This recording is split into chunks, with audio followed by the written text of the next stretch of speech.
Hello, everyone. Welcome to day one of our Kick the Sugar Cravings.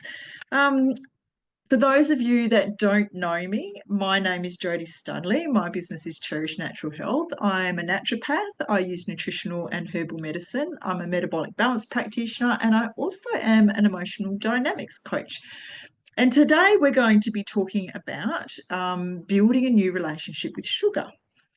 What we're going to cover is our coaching session today is about breaking free from the sugar cravings and understanding the deeper connection between the sugar and the carbs, your body and your emotions.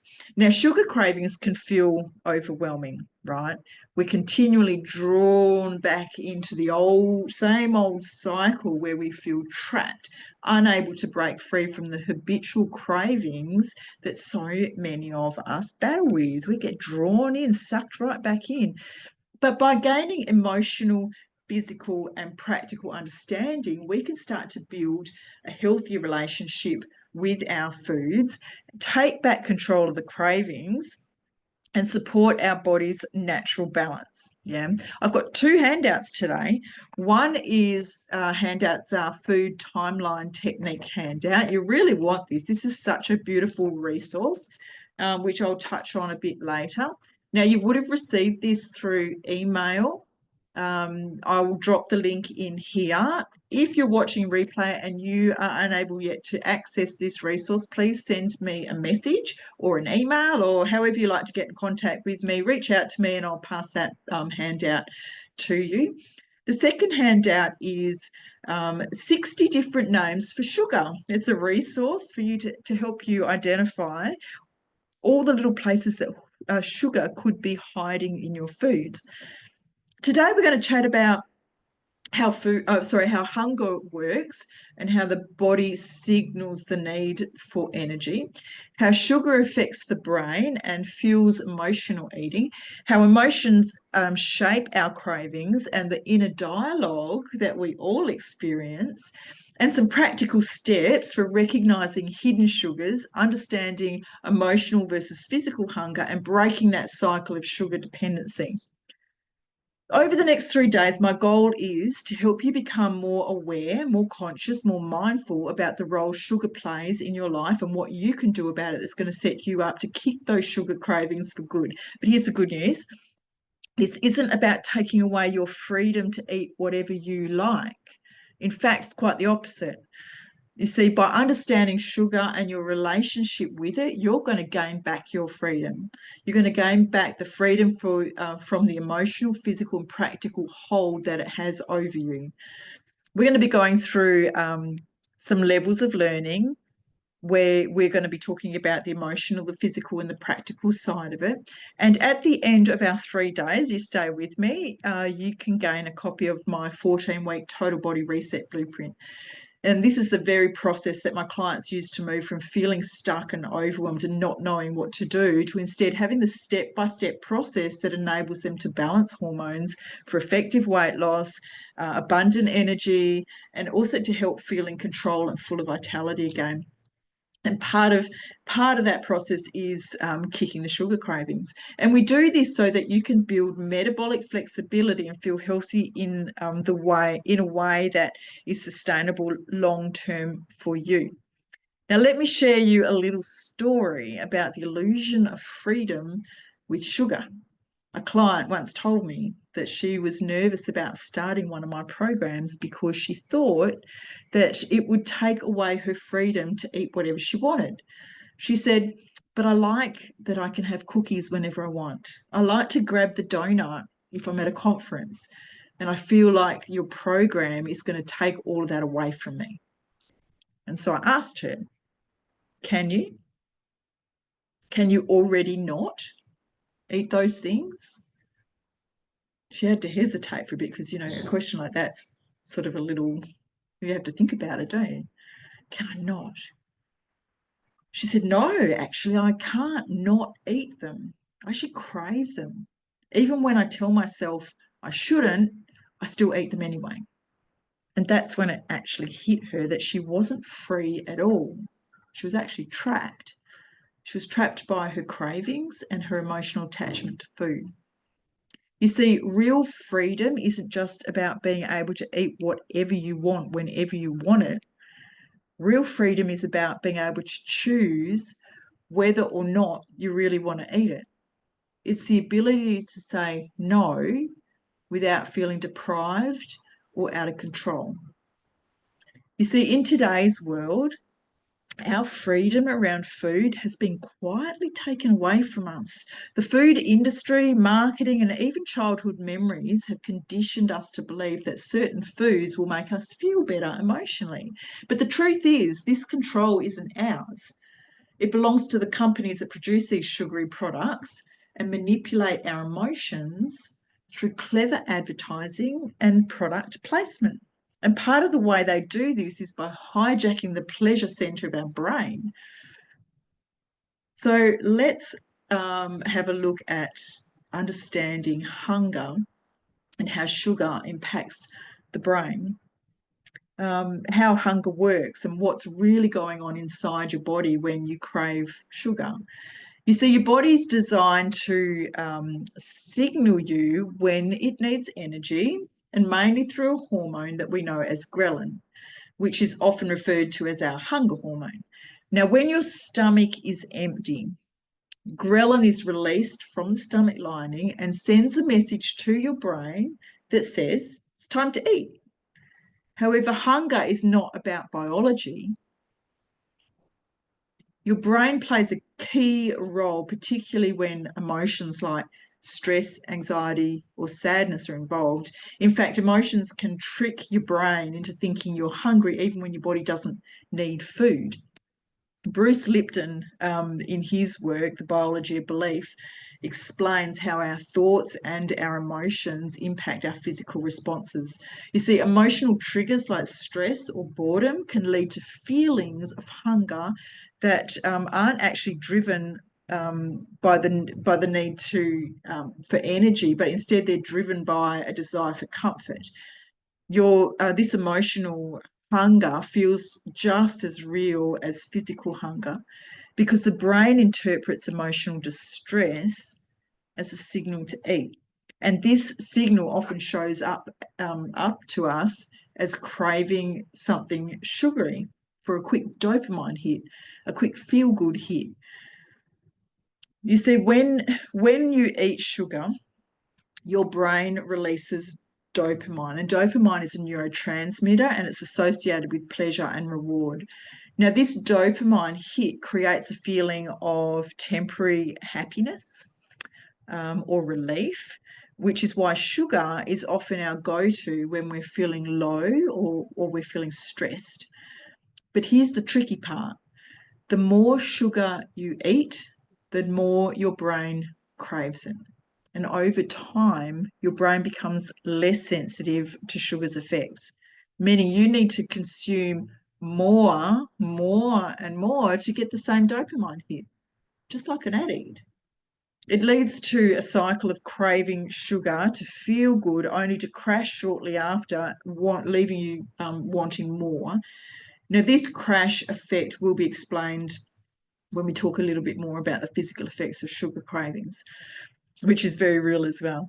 In Lisa Feldman Barrett's work in How Emotions Are Made, she explains how emotions are constructed by our brain based on past experience. And it's a very interesting topic of conversation, one which would take too long to delve into in the time that we have today, but certainly one really interesting when we applying it to sugar cravings. You see, when you feel stressed or sad, your brain remembers that eating sugar in the past made you feel better, and it created a learned response where you turn to sugar to soothe emotions yet again. And this reinforces the craving cycle even when you're not physically hungry. Now, I teach this to my clients and we build this out based on physical symptoms, health history, and blood pathology, which is one aspect of the craving cycle. And we also have conversations like this one based around emotional eating and self-sabotage patterns with tools to assist in creating new neuro pathways that will support support health goals. So let's look a little closer then at this emotional hunger versus physical hunger, and how to tell the difference. You see, a crucial step in breaking free from sugar cravings is learning to distinguish between emotional and physical hunger. Physical hunger builds gradually. You're likely to feel satisfied after eating a balanced meal that regulates your own blood glucose and your insulin levels. Emotional hunger, on the other hand, often comes on suddenly and is often very specific. You're craving a sugary treat, that chocolate, that cookie, that lolly that you love so much, or comfort food, hot chips, soft fresh bread lathered in butter, rather than something nourishing. Here's a simple check. Next time you feel hungry, ask yourself, could I eat a bowl of vegetables right now? And if the answer is no, chances are you're dealing with emotional hunger rather than a genuine need for fuel. So emotional hunger is often driven by the feelings of stress, boredom, sadness, also physical things. But when your brain recognizes these emotions, it taps into memories of those times when eating sugar made you feel better, triggering stronger cravings, keeping that cycle going. But by tuning into your body and learning to identify these emotional triggers, you can begin to respond to hunger in a way that nourishes your body, because you become aware, right? Your emotional health and your emotions, you're more aware of your emotional health and the emotions that actually drive the cravings. It's all part of awareness. So let's look closer then at the foods that play a big part in feeding into our perpetual craving cycle. Let's recognise those hidden sugars and clever marketing tricks, and the role of clever marketing and the food industry in sugar addiction. Another piece of the puzzle you see is understanding how sugar sneaks into our food, and often without us even realising it. I can have many conversations where people will say, I don't put sugar, I don't use sugar, and yet it's hidden very cleverly in the foods that they're constantly consuming. I truly believe this is a food industry crisis. Let's zoom out. Let's zoom out for a minute away from the sugar itself, because I truly believe that what we face today isn't just a healthcare crisis. It's actually a food industry crisis and a self-care crisis. You see, sugar is at the root of a huge part of all of this. The way our modern food system is designed, we're surrounded by hidden sugars and clever marketing that plays on our emotions, and a lot of the time we are really unaware of it. Food companies know that sugar hooks us, and so they sneak it into almost everything. You just have to go into the supermarket and have a look. Even things you wouldn't expect, like sauces and breads and those ultra healthy health bars. You see, the food industry knows that sugar is addictive. So they hide it in the products where you might not expect to find it, and they use different names and clever marketing.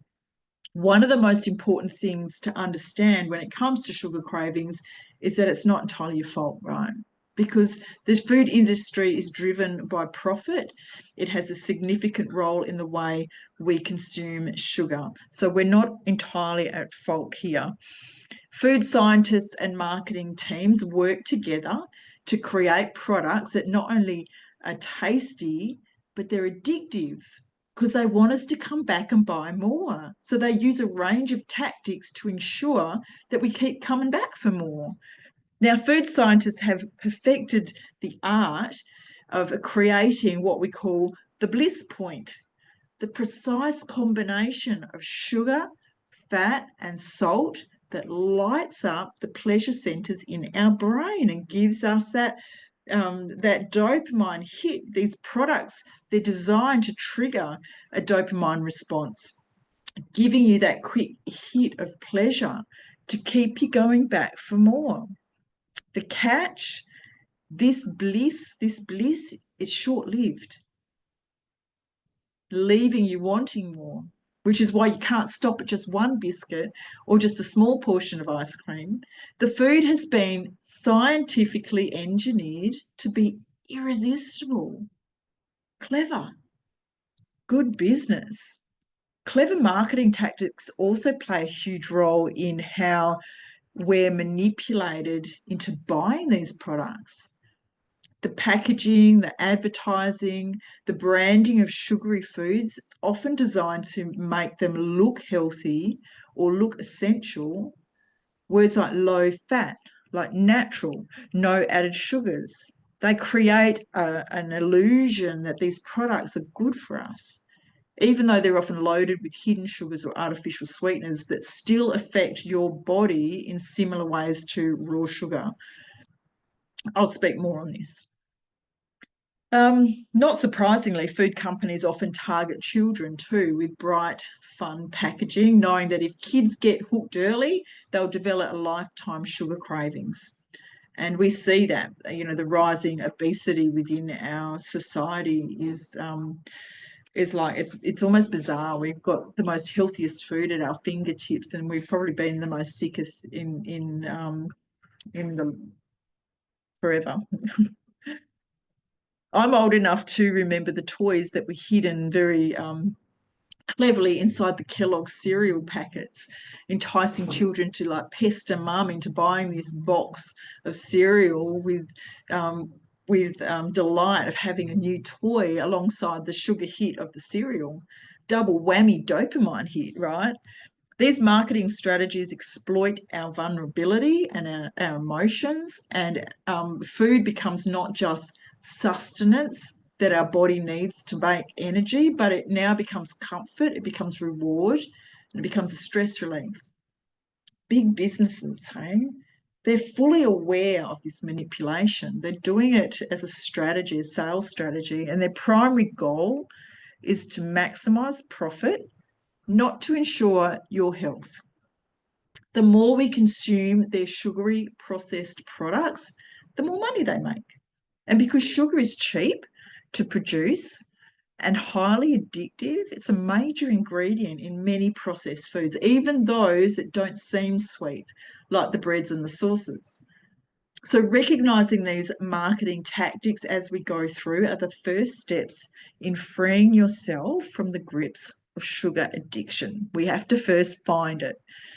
So by being more aware of our emotions and the manipulation at play, you can actually make more informed choices and take back control of your own health instead of falling victim to the marketing schemes of big food companies. And this brings us to reading labels, which can be a little bit misunderstood as well. You see many products that appear healthy, like granola bars, like salad dressings, even low-fat foods, they're packed with hidden sugars.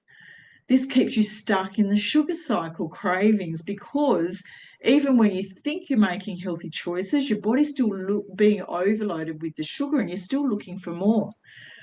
And here's how to become a savvy reader of your labels. First off, you want to look at the ingredient list. Ingredients are listed in order of quantity. So if sugar is up the top, or in one of its many forms, and you've been given a handout today, if sugar's listed near the top or pretty close to it, you can be pretty sure that that product is sugar heavy. We want to watch for the hidden sugars. Sugar goes by many names, such as high fructose corn syrup, dextrose, fructose, maltose, agave nectar, molasses, organic cane juice, fruit purees. Now, these sound less harmful, right? Because they sound like they're natural, but they all impact your body in the same way. Your body is not reading these labels. Your body's just responding to what you give it.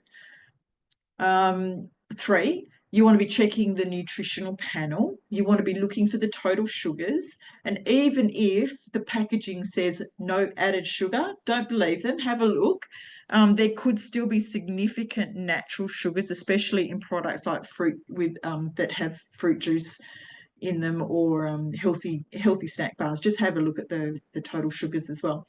Number 4 is serving size. So often the sugar content seems low when you're reading the nutritional panel because the serving size is tiny. So be mindful of how much you're actually eating compared to the serving size that's listed. You see, the truth is that by becoming aware of these marketing tricks and learning to decode labels, you'll empower yourself to make better choices and reduce your sugar intake without feeling deprived. And you give yourself back a piece of the power when you do this as well. Which leads me on to the inner dialogue, understanding and rewriting the stories that we tell ourselves. So let's shift gears here and talk about the inner dialogue and the inner dialogue that you have with yourself around food and around cravings. These thoughts, these feelings, they often come from a place of self-soothing or reward, leading to unhealthy habits. For instance, you might think, I've had a long day. I deserve this chocolate, or one little treat won't hurt.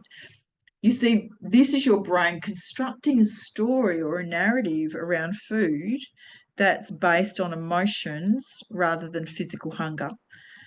Big tip: observing your internal food dialogue. I want to start paying attention to your internal food dialogue. So how do you talk to yourself before, during, and after eating sugary foods?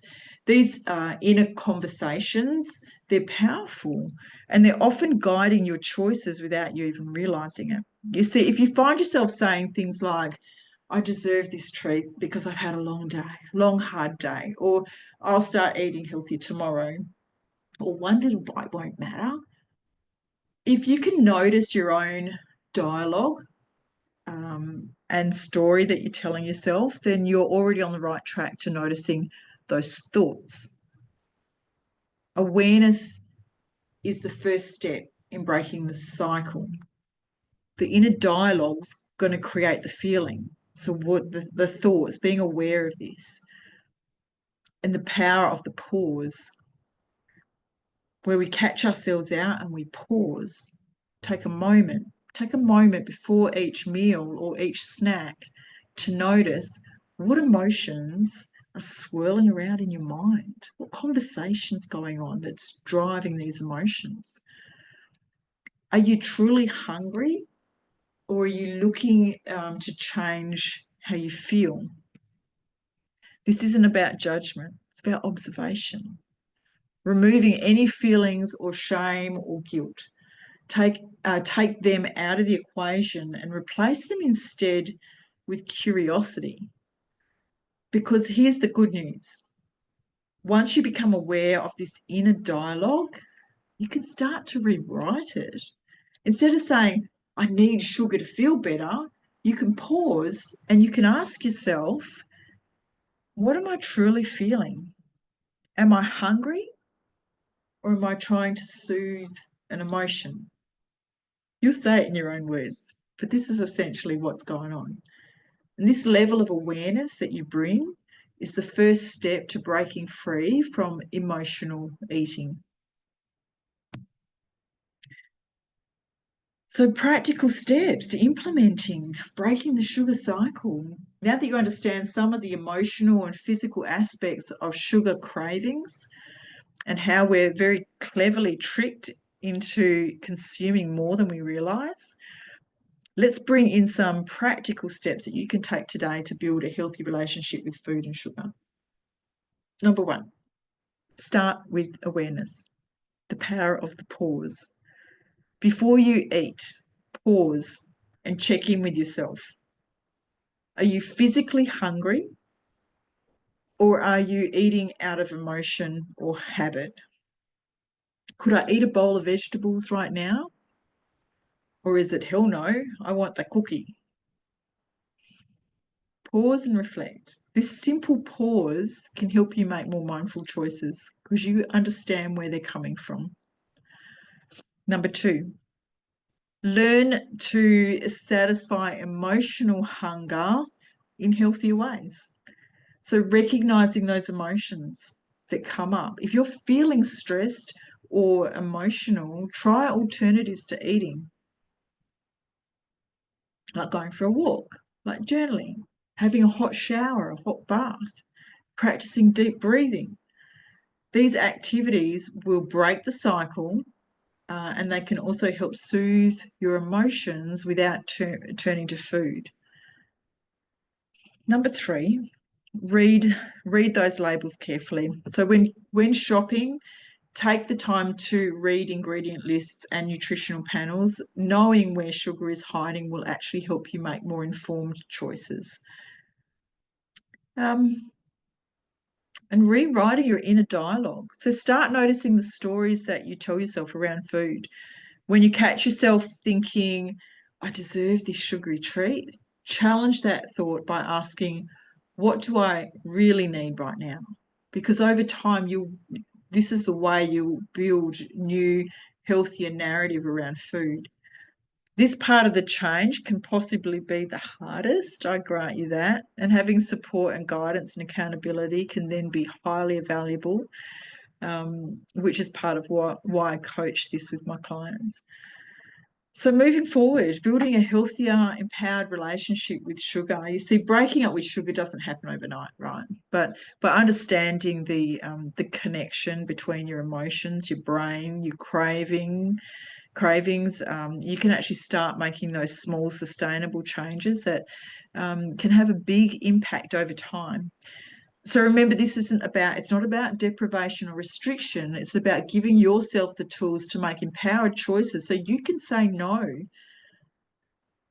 You can say yes, but the choice is yours, and it's an empowered one rather than driven by uncontrolled cravings. This is how you give yourself your food freedom back. When you understand why you crave sugar and how it affects your body and your mind, you actually feel more in control of your health and your well-being. So today's challenge, awareness, not restriction. So let's be clear, right? It's not about giving up on anything. I'm not asking you to stop eating sugar. I'm not asking you to use willpower to resist anything. In fact, I want you to give yourself full permission to eat what you want. Yes, you heard me right. The only thing I'm asking you to do is to be aware. Awareness to your choices. And here's how you'll do that. You'll read the ingredients. Every time you reach for something today, whether it's a snack, a meal, or even a drink, I want you to check the ingredient list. You'll probably be shocked at how often sugar is in many disguises. Either it's like the fructose corn syrup, or the glucose, or the fructose, or the molasses. And how it's hidden in foods that don't even taste sweet. You might find it in your breads, your salad dressings, or even the healthy protein bars. Number 2, I want you to notice how you feel. So before you eat, pause for a moment, ask yourself how you're feeling emotionally. Are you genuinely hungry, or is there something else going on? Are you stressed? Are you bored? Are you feeling a bit down? And after you eat, notice how your body feels. Did the sugar give you a quick boost of energy? Did it crash half an hour later?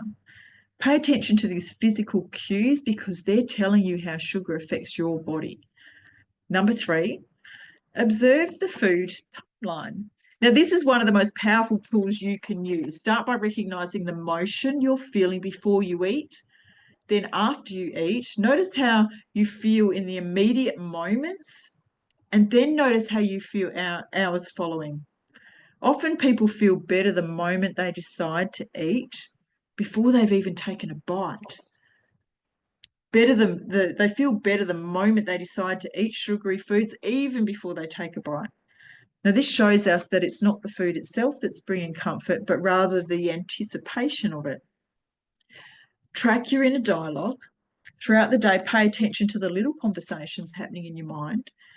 I shouldn't eat that. Or I'll just have one more.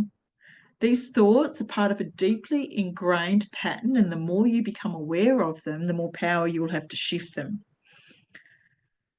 So your only homework today really is to observe. Eat as you normally would. Allow yourself to enjoy the foods you might typically avoid. And as you do this, observe. Read the ingredients in everything you eat. Track your emotions before, during, and after. Pay attention to how your body feels after eating sugary foods, especially 30 minutes to an hour later. Notice the dip in energy. Notice the irritability, the things that might pop up. Notice how you might still be hungry. Notice the dialogue in your head around food. What's the conversation like? Write it down. Remember, this isn't about perfection. It's about awareness.